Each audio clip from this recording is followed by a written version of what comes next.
some of that will be public, but most of it will be private.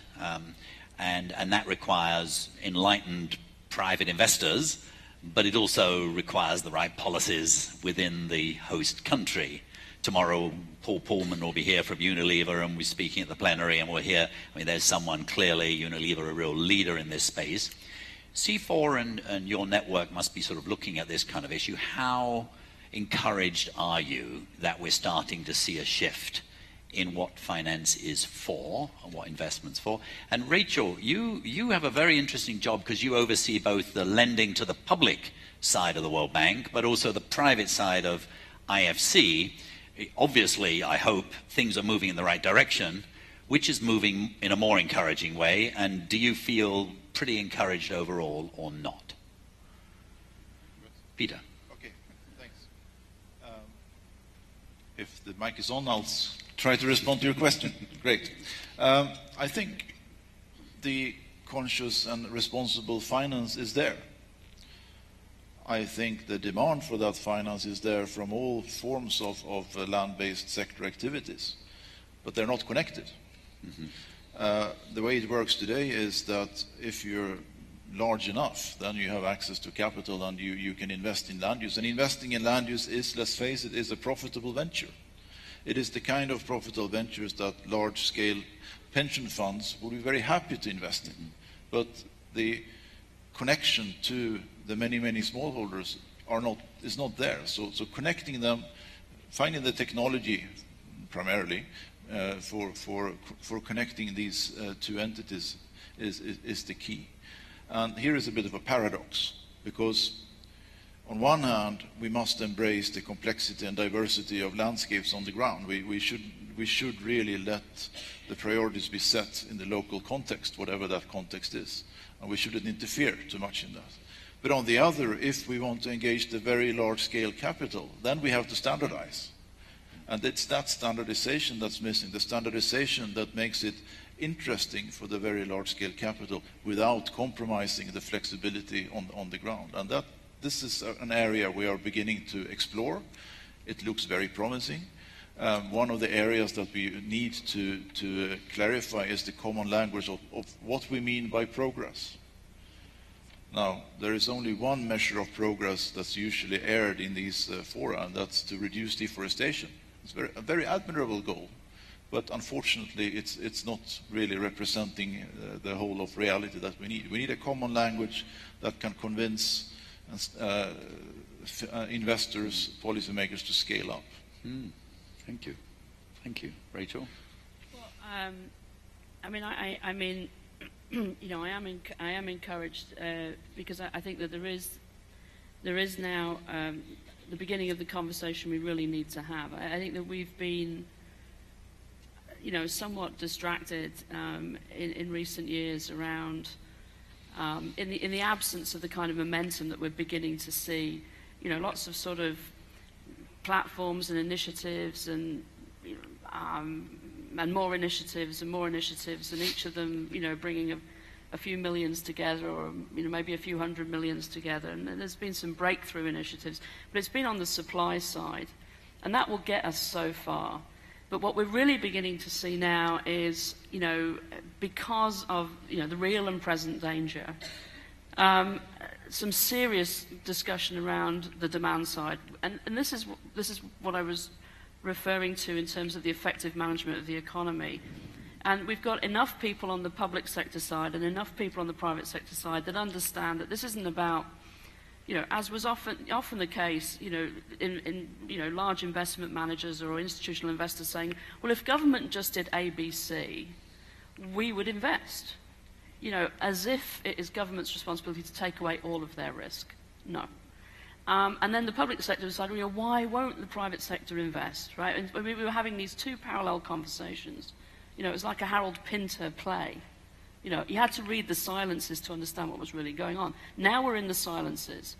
And what's really going on is it's between the public and the private. If the public sector sets very, very strong, clear price signals about what will be valued and not valued, where the investment must go, and that there will be regulatory certainty. And if this coalition government comes in and another one goes out, another one comes in, that the direction of travel is going to be in this direction. All of the evidence is that investment will flow, domestic, foreign, public and private. And then you see the kinds of creativity and the originality that are coming from, whether it's the Tropical Forest Alliance or others. Then there's a place for them to play in the actual market. So I think that we've got critical mass in terms of people who are responsible for setting the regulation in countries, understanding that if they do that, there is finance to flow, and we've got enough people on the private sector side who understand that, you know, there is real opportunity. But those two things have to happen. It's a minuet. It's not, you know, sort of you do everything and then I'll come in and bring my ball to the game, and you do everything and I'll bring it. So I think that we're now at a more realistic place, but it's going to require every major economy to really think through what that regulation looks like for the long-term sustained management of the landscape. And that requires rule of law, land rights, predictability, transparency, and then things like carbon pricing and incentives and you know, different other regulations around different sectors of the economy. You know, if that's not in place and that's not, then people are going to wonder whether or not they can put money at risk for 10, 20 years and get a return on it. Thank you very much. Dan, on that same theme, you've spent a lot of time thinking about how public policies and private sector investments, and also the market, the consumer, the shareholder, the financial markets, all of whom are part of a supply or a demand chain. Take a subject like soy or any of the commodities that are resulting in the degradation of land. Do you feel progress is good? How could things be improved? Yeah, I think the theory of market transformation, which is behind the commodity roundtables, you know, 16% of world production of palm oil is certified under RSPO. That's certainly progress. But it's difficult to deal with issues and risk issues for potential investors, like deforestation at the scale of a mill or of an individual property. And smallholders are particularly vulnerable to just being cut out of the whole equation. So I think that's where regional definitions of success that are endorsed by the commodity roundtables and the international standards that are out there, and that have that rigor, but are coming from the bottom up, and that are not driven by corporate risk management or financial risk management, but are driven first and foremost about moving on with the low-emission world development agenda. And then that, in turn, lowers risk. And I think that can start to unleash some of the potential of finance. But you start with the mechanisms that are already in place to deliver at the farm level, to deliver to the local government level, things such as tax allocations and internal transfers that both Indonesia, Brazil, and many other countries already have in place. And it's tweaking those so that these larger flows or additional flows of international finance, both private and public, can come in. I think it's really extremely exciting today because 2 weeks ago in Kuala Lumpur, the RSPO, the Roundtable on Sustainable Palm Oil, decided, I think this is public, keep it quiet for now, that they will move into exploring what jurisdictional, that is landscape-wide certification for palm oil looks like. Part of the reason is deforestation. It's really hard to deal with it. RTRS is looking at the same thing beginning in Latin America. Bon Sucre for sugarcane is thinking about certifying an entire Central American country for sugar.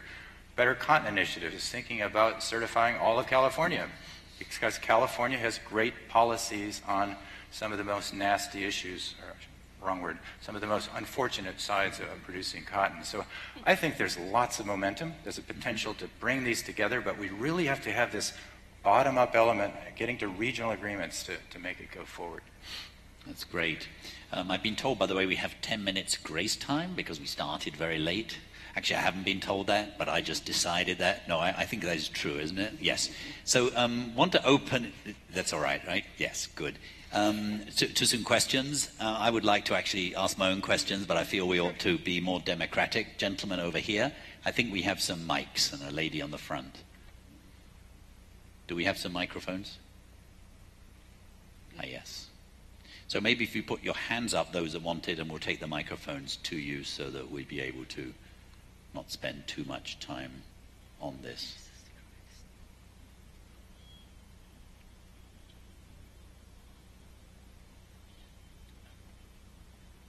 Thank you very much. My name is Paul Mafabi. I'm from Uganda. And thank you very much, the panelists, for the very enterprising discussion. Two things don't seem to have come out yet, and that is the issue of harmonizing mandates. Because, yes, we still live in silos. The question is how are we going to get out of these silos and harmonize mandates? And given that environment and natural resources is given a small pie of the cake in terms of resource allocation, and of course then you have the big brother syndrome where the other sectors are getting more money, you cannot speak at the same voice. So harmonizing mandates, I see, is a big barrier in the landscape approach. The second one, the issue of capacity. Of course, capacity remains an issue in terms of how we are going to have appropriate technologies to reduce the extensification of the land use.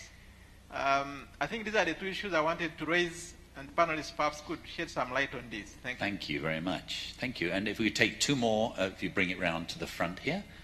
I think we must have other microphones as well. And if we take three questions, anyone over there want to ask a question? Nope. Hello, thank you. I feel like I've been living in a very confusing world, a very contradictory world. On the one hand, I've been filming the indigenous people of Brazil and Peru and Bolivia, and they've been saying that the government is not supporting their constitution, and that there's definitely no help from them from any kind of military assistance in preventing the taking over of their lands from aliens, they call them. And here, I sit here and I see Vicky saying that the indigenous, who are the ones who she's persuaded us, are the ones who know that the right have been the most successful in keeping their forests pristine. And next door to her is Daniel, who's one of the main reasons is because they know that you must have not one single crop, but lots of different crops living together. And right next door to her is Daniel, who's very pleased because now sugar cane or palm oil is going to be the crop that is going to be grown in place of the Thank you. biodiversity. So this is just strange. Can you explain? Okay. So the seating arrangement. What? Do we have one more question from anybody? Over here, gentlemen. And then one at the very back. Okay?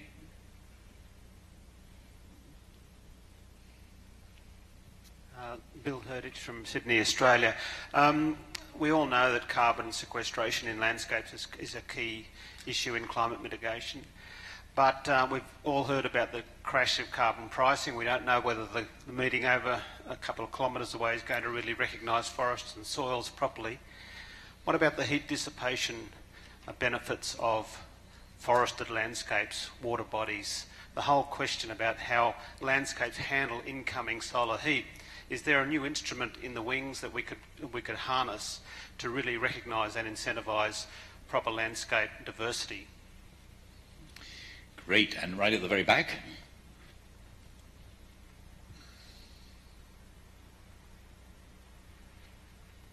There was someone at the back who had their hand up. Okay, go ahead.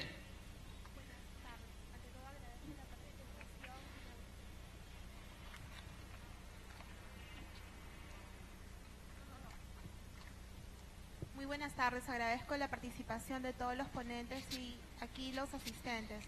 Apreciaría me pudieran dar algún alcance sobre lo que refirieron en la parte introductoria sobre si en el Perú whether in Peru they are looking at the issue of certification and ancestral land titles. I think this was mentioned by the speaker from the Philippines. Thank you. Excelente. I think we start with you. Yeah, sure. Thank you very much for the questions. I will just deal with those that were directed to me. First, in relation to, maybe I'll start with the last one, which is on certification and ancestral lands. Well, you know, I just came from an official country visit to Paraguay, and I had a meeting with the Minister of Commerce and Industry, and he asked me, why are you meeting with me? I don't understand the connection of your indigenous issues with my ministry.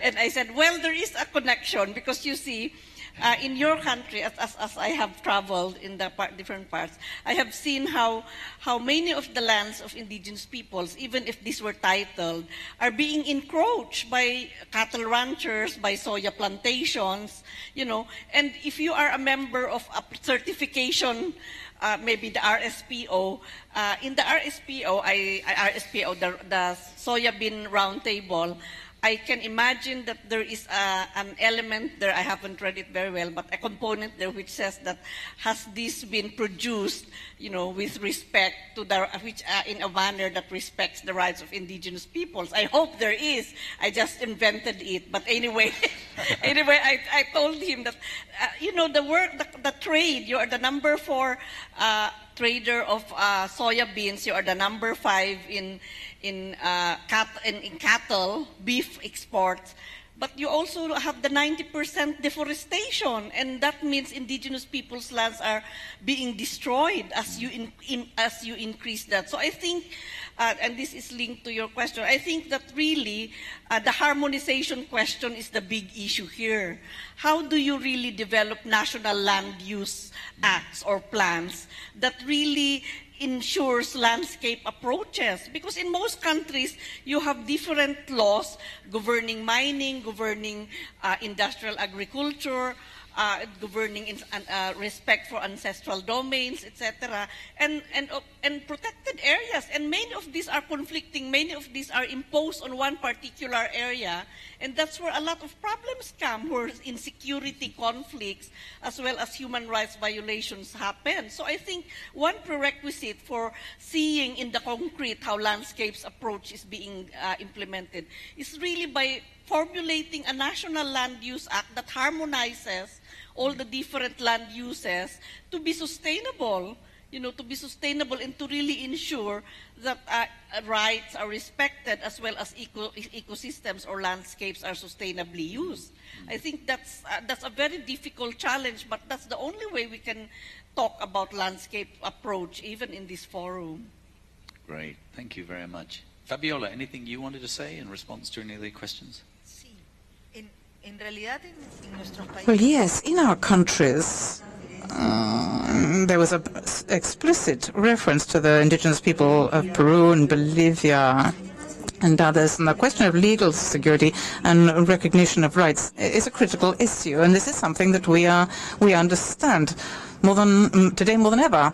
And I think there's a change in public policy which is allowing us to identify the options to make the fastest possible progress and guarantee legal protection and security, not just for the indigenous people's lands, but also for other rights, for the riverbank rights, for example, small farmers.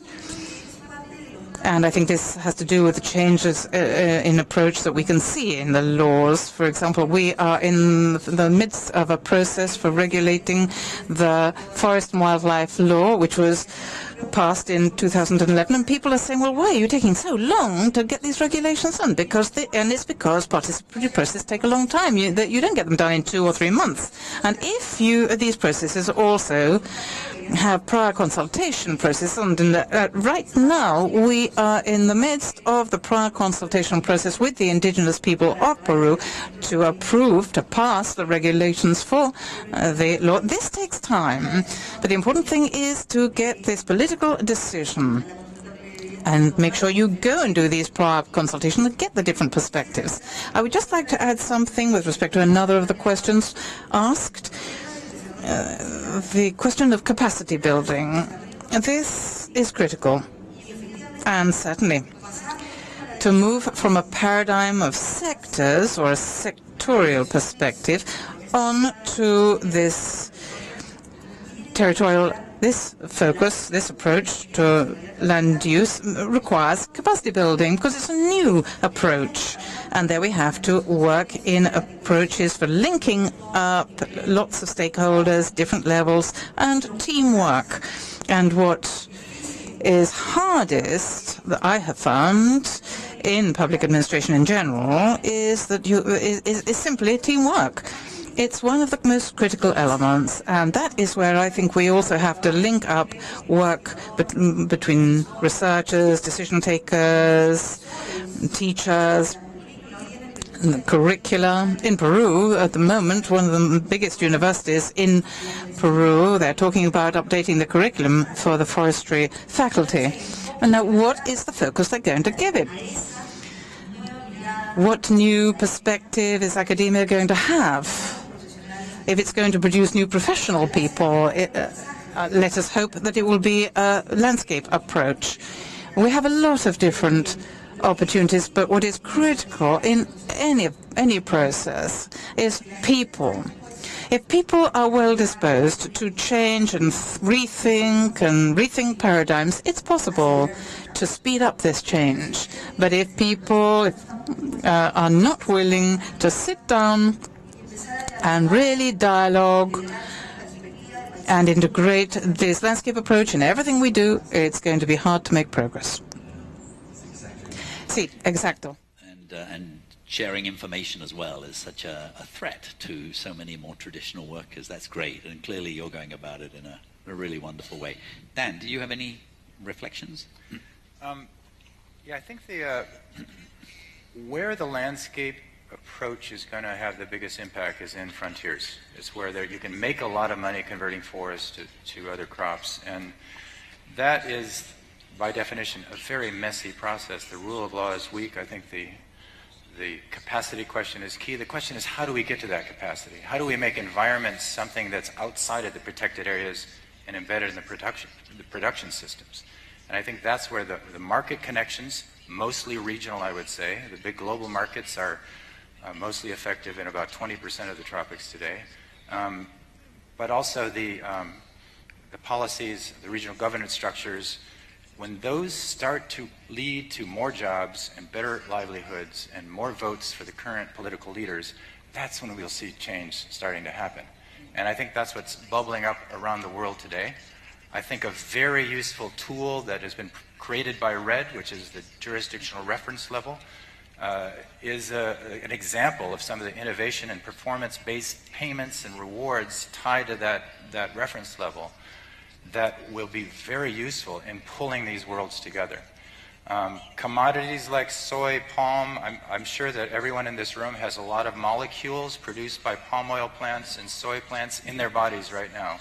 And we just can't avoid it. It's everywhere. So if we don't deal with these big commodities, it's going to be much harder to deal with the local crops and other forms of livestock production itself. We have to be extremely pragmatic, not think that perfect is the only sign of success.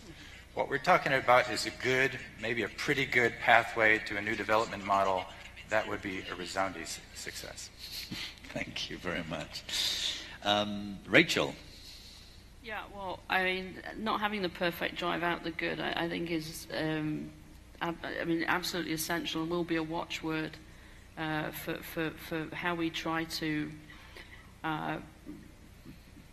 bring the realistic conversation between competing needs within a landscape, and then bring the possibility of finance coming off the carbon capacity of forests and land over the top, right?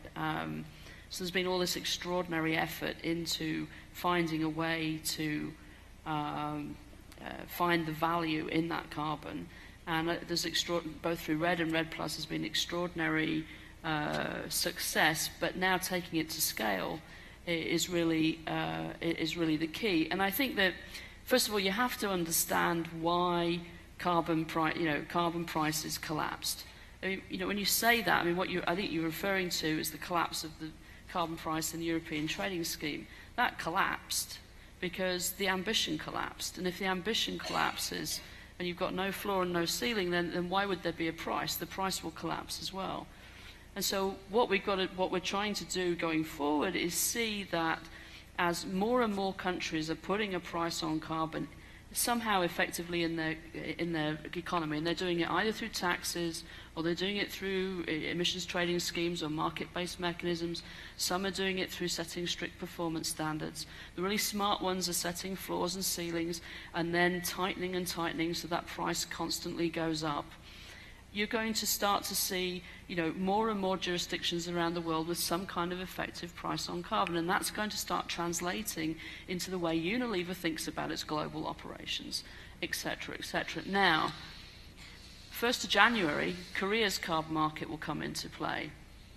2016, China's carbon market comes into play, and if the Chinese are successful in what they've said they're going to do, that will immediately be the largest carbon market in the world, and the centre of gravity will move from Brussels to Beijing, at which point you'll start to see lots of people wanting to know how they are going to be able to get their carbon market or their emerging regimes around carbon pricing to function in a world where China produces so much of the demand for supply.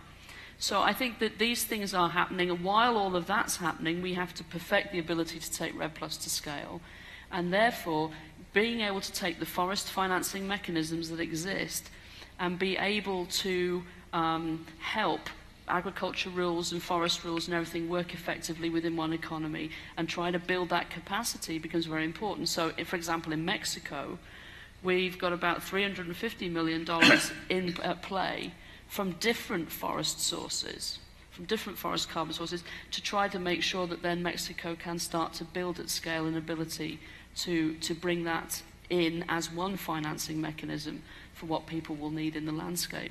So they can't have the perfect drive out the good. All of this is going to have to come together, but we have to understand, why prices collapse and why prices are strong, and that at the end of the day is very strong regulatory handle from a government that is determined to try to drive its economy in one direction. Great. Thank you, Rachel. Peter, last brief word. Great, thanks. Thank you. Three very, very tiny points. First one is related to the Department of Environment versus Agriculture. I would not like to see a bureaucratization of the landscape approach. Yeah. I would not want to see a Ministries of Landscapes popping up left, right, and centre. I don't think that would be the way forward. Secondly, and building a little bit on the collapse of the carbon trading scheme that was up for a while. What we're looking at on the finance side is probably not political constructs. We're probably looking towards mainstream investment, robust mechanisms that can function for a long time and not be dependent on political winds. And the third one, and maybe the most important one, is that we live in a world of short news articles and tweets and what have you, and we seem to have a very strong consensus at the global, international, internet cloud level of what is good and what is bad. Bad forest plantations and palm oil comes to mind. But my point here is that we can't let those kind of global perceptions rule. We have to, if we're serious about the landscape approach, if we're serious about letting the stakeholders negotiate and find their priorities, then we must also accept and respect that their priorities may not be the same as the tweet clouds. That's great. Look, thank you all very much. Just as one example of the journey we're on, tomorrow here, there will be the launch of something called 20 by 20. That is, 7 ministers of Latin American countries will come and they will announce their commitments to restore 20 million hectares of land by 2020. The technical case has been made by a lot of people in this room. The political case in those 7 countries has clearly been made. Now the challenge is exactly what Peter and everyone have been saying. It's the how and the challenge of implementation, and it couldn't be more exciting. So look, this was a great opening session. Fabiola, Rachel, Peter, Dan, Vicky, thank you very much. Let's all give them a round of applause. Well done. Yeah, great. Thank you for that.